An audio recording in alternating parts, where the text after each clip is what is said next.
merci d'avoir répondu présent pour cette conférence de presse pour la deuxième édition du Stage on Rails Tribute Festival qui se déroulera ici sur la plaine, juste à côté où que vous avez aperçu en garant votre véhicule. Donc le festival se déroulera cette année le 31 mai au soir, c'est un vendredi, et le samedi 1er juin, quasiment, on va dire, quasiment toute la journée, vu que l'ouverture des portes est à 11 h. Donc petit rappel, c'est un festival tribute, donc réservé à des groupes de reprises, mais qui ne reprennent le répertoire que d'un seul artiste. Donc ça c'est la différence avec des festivals multi-cover qu'on rencontre également dans le palmarès culturel de la région. Nous on fait du tribute. Alors pour la toute petite histoire, c'est un festival qui est né en 2012, donc c'est sa deuxième édition, qui l'année dernière a proposé une programmation relativement modeste avec 7 groupes, mais qui a su tout de même attirer 1500 festivaliers dès sa première saison. Donc il était relativement évident que nous relancerions l'initiative en 2013. C'est bien entendu ce qu'on a fait, avec une ambition plus importante. Cette année-ci, nous visons la deuxième place du podium des festivals du genre, juste derrière Spa, qui lui a un festival tribute bien en place depuis quelques années. Donc la deuxième place du podium, nous espérons la remporter en programmant un festival sur 2 jours avec une affiche composée de 13 groupes de toute grande qualité, internationaux. Et qu'est-ce que je vais rajouter d'autre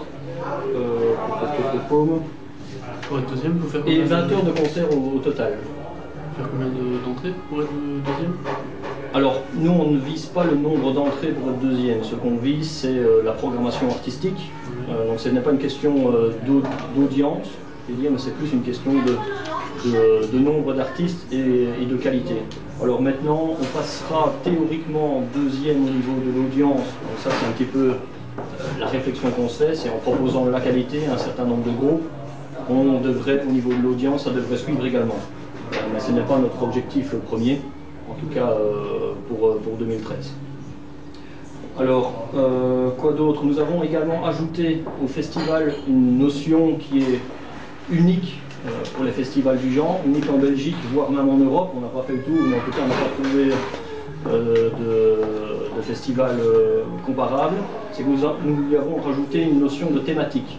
Donc nous souhaitons travailler à l'avenir avec un festival avec un thème journalier. L'idée est que les festivaliers ne doivent pas choisir leur concert à travers la programmation d'un jour, mais soient comblés avec l'entièreté d'une programmation du jour. Donc cette année-ci, nous travaillerons avec 2 thèmes, le vendredi avec le New Wave et Rock Alternatif, et le samedi avec les légendes du hard rock. Donc les amateurs de hard rock se retrouveront dans l'affiche du début à la fin sur toute la journée du samedi. Et la même chose pour le vendredi. Alors les 2 thèmes sont bien entendu assez complémentaires. Donc, bien entendu, il y a pas mal de personnes qui se retrouveront dans les 2 journées. Donc, voilà, c'est un festival à thème, c'est notre caractère, c'est notre touche, c'est là où on veut vraiment jouer la différence par rapport à d'autres. Enfin, donc, je profite de l'occasion que vous soyez présents pour répondre à une question qu'on nous pose souvent. C'est pourquoi les tributes? Alors pour 3 raisons. Premièrement, les tributes, ça s'est véritablement professionnalisé ces 3 dernières années. Il y a des groupes qui ne vivent que de ça, dont certains qui font partie de l'affiche 2013. Nicolas aura l'occasion de vous en dire plus dans quelques minutes. Ça, c'était la première raison, c'est du professionnel à l'heure actuelle. La deuxième raison, c'est que ça donne l'opportunité aux gens de revoir leurs artistes favoris, alors que c'est plus possible de les voir en origine, de voir les vrais, soit parce que l'artiste est décédé, soit parce que le groupe s'est dissous. Le tribute répond à ce besoin. Et troisièmement, ça permet d'offrir un accès à la culture au plus grand nombre en proposant une programmation de toute grande qualité à des prix ultra démocratiques. Pour le Stage on Rails Festival, édition 2013, le pass 2 jours est à 25 € pour 13 groupes, ça fait moins de 2 € par groupe, ce qui est relativement et assez... c'est du rêve à prix cassé. C'est 10 € pour le vendredi pour 5 groupes et 20 € pour le samedi. Quand on voit la qualité artistique que Nicolas va vous présenter dans quelques secondes, qui est à l'affiche, on peut vraiment parler de rêve à prix cassé. Voilà, je passe la main maintenant à Nicolas qui va pouvoir vous présenter tout ça en long et en large. Merci. En long et en large, vous l'avez déjà dans le dossier, donc je ne vais pas non plus m'épancher sur chaque groupe de manière indéfinie, mais disons que, comme l'a dit Pascal, il y a deux thèmes très importants, le vendredi soir, le rock alternatif. Là, d'emblée, on a choisi une tête d'affiche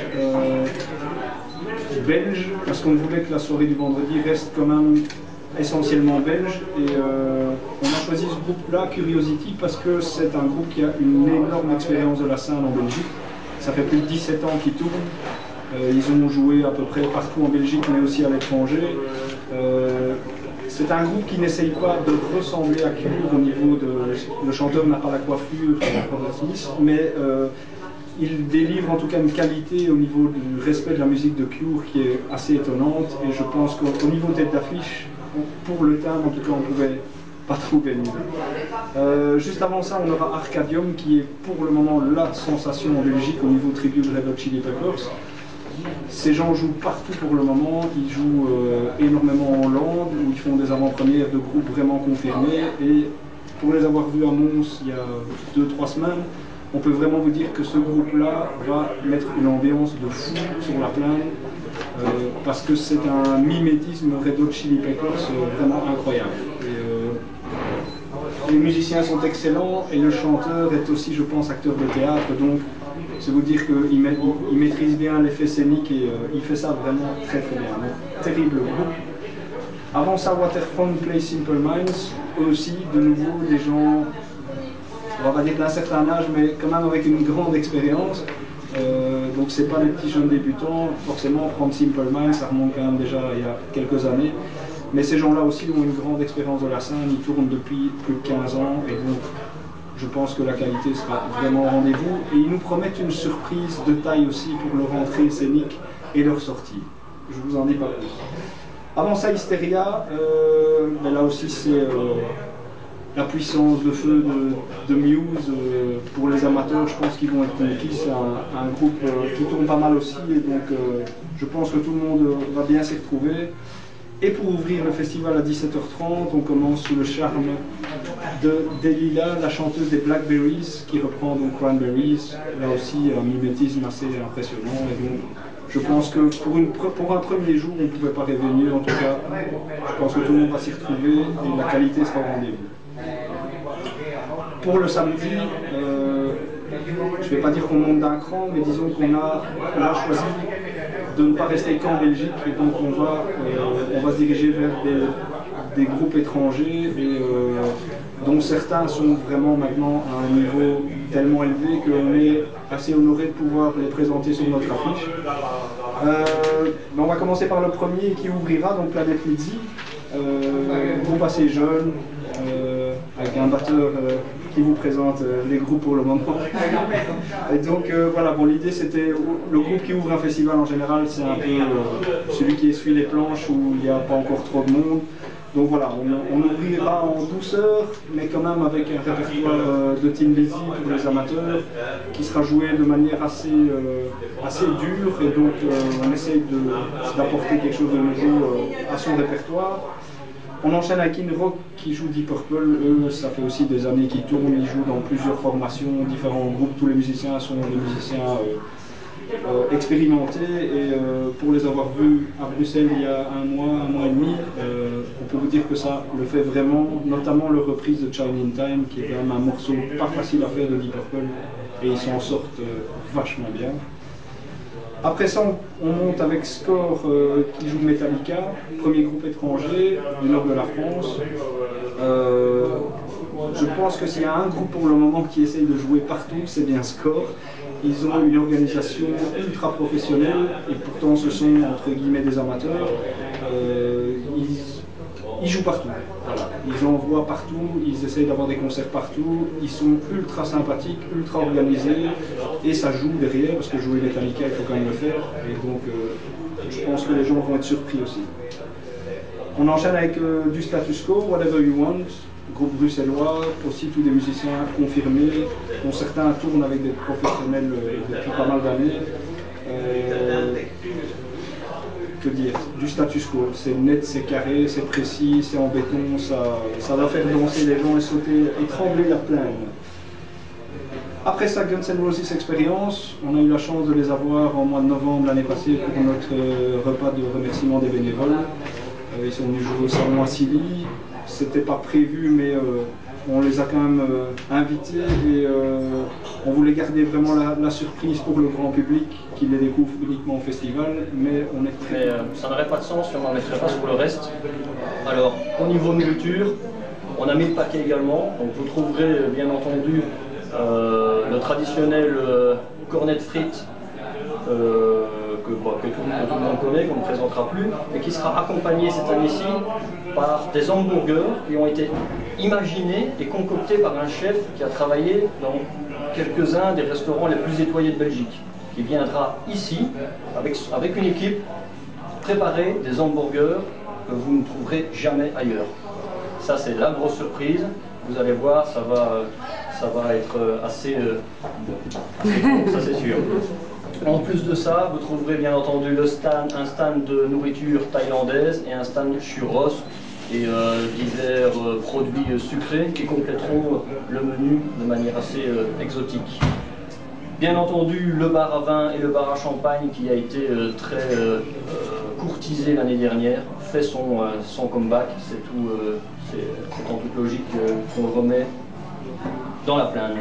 Alors, on aura également, par rapport à l'année dernière, beaucoup plus d'artisans. Nous avons vraiment travaillé sur cet aspect.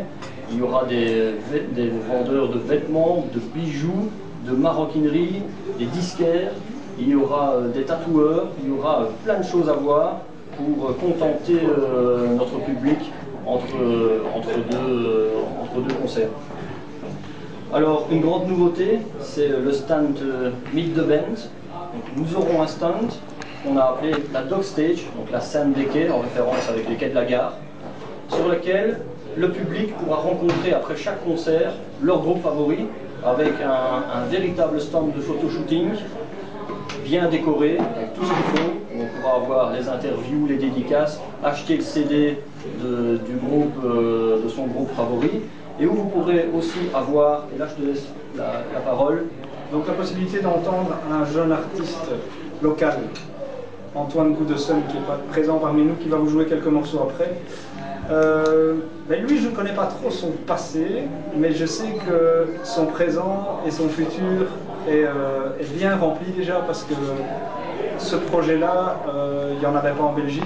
Il a eu la grande idée de le concrétiser, de le mettre sur un CD, et depuis lors, en discutant avec lui encore il y a quelques minutes, je peux vous dire que ça se vend bien, comme on dit, et il y a un deuxième qui va arriver avec beaucoup de surprises, et donc je pense que c'est quelqu'un dont on va entendre parler pendant longtemps en Belgique.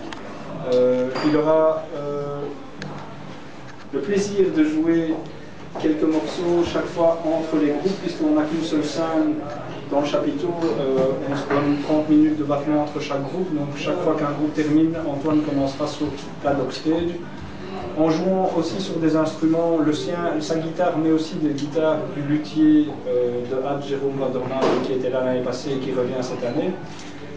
Donc il y aura une complicité au niveau des instruments, et aussi des groupes qui joueront sur la grande scène viendront après dédicacer, mais aussi jammer avec Antoine, et je leur fais confiance, ils vont faire ça très bien. Et aussi, quand même, on ne pouvait pas le laisser dans sa petite salle tranquillement, donc il va nous faire un passage sur la grande scène entre deux groupes, mais ça, ce sera une petite surprise dans l'après-midi, et donc là, ceux qui seront sur place se régaleront aussi. Ce sera la période d'accalmie sur la grande scène avant les mouvements de jeunesse locales qui vont vraiment nous animer les enfants autour du monde de la musique. Donc on ne va pas dévoiler toutes les petites idées qu'on a mis en place, mais les enfants vont découvrir le monde de la musique, vont rentrer dans le monde de la musique et vont fabriquer pas mal de choses assez surprenantes.